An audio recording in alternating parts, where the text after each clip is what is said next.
Hi everybody, welcome back. It's Amy, and as promised, we are starting a new module today on empathy. Do you know what empathy is? Do you know what sympathy is? What about apathy? Do you know what apathy is? Well, I'm going to cover all that today. Some people do not believe that empathy can be taught, but it totally can be taught. And without it, if you are a sex offender or involved in some other kind of abusive behavior of others, your lack of empathy will permit you in part to continue this abusive behavior.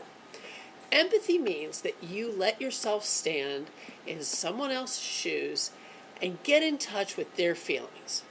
To show empathy means that you are able to overcome certain pitfalls in your own personality, like self-centeredness and self-pity, and respond to others' feelings. You show understanding and acceptance for others' feelings in the process. To do this, you must identify and respond to the feelings of others and not allow your own feelings to shut them out. Here's the difference between empathy and sympathy. Empathy and apathy. Empathy is seeing another's point of view and how they understand things. And it's an openness about self and feelings. It is a care and respect for how other people feel and placing the focus on others here and now in the moment. Now, apathy, on the other hand, is refusing and denying other people's feelings, missing the point that someone else is making, fitting people into types or labels, and having attitudes that allow you to place yourself above others. So bottom line, empathy focuses on other people's feelings. Apathy focuses on the disregard for other people's feelings. Empathy is an acquired skill. Empathy can be improved by practicing identification of feelings and accurate interpretation of body and voice, really paying attention and being honed in on that other person. It's important to recognize that the skill of empathy is learned, because that means it can be increased in time with practice. Anyone can become more skilled, more understanding, and a more helpful person. A couple of things, though, get in the way of empathy, and those are sympathy and projection. Both detract from empathy. But hold on. We thought sympathy was a good thing, right? Well, not when it comes to empathy, and I will explain why. Empathy focuses on the feelings of others, right? Well, sympathy is about your feelings. You hear the feelings of others and you focus on the feelings in you that it produces.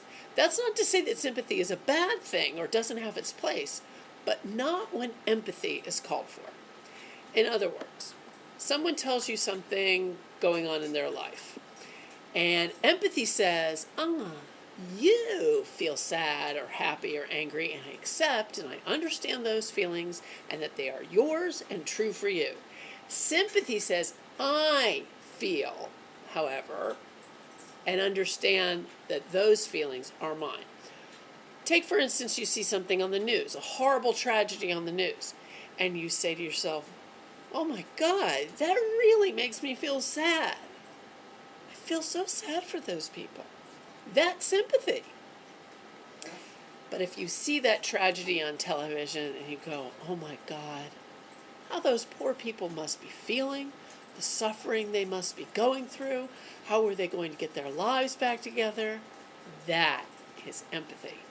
See the difference? All right, now projection, which as I also said gets in the way of empathy, is the selfish act of attributing your own feelings to others. It is the act of hearing someone else's feelings and only processing it in the way that it has a relationship to your own feelings and experiences. For example, I would feel this way in that situation, and you should too. You think because you would do something a certain way or feel something a certain way in a certain situation, everybody should feel that way.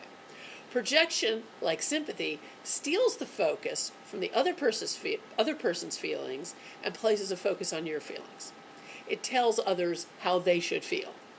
Projection also clouds your hearing. So while it appears that you're listening to the other person's feelings, you're really just listening to your own. Empathy is a partial identification with the feelings of others while still being aware that those feelings are owned by him or her and are different than your own. You do not have to agree with someone to feel empathy for them.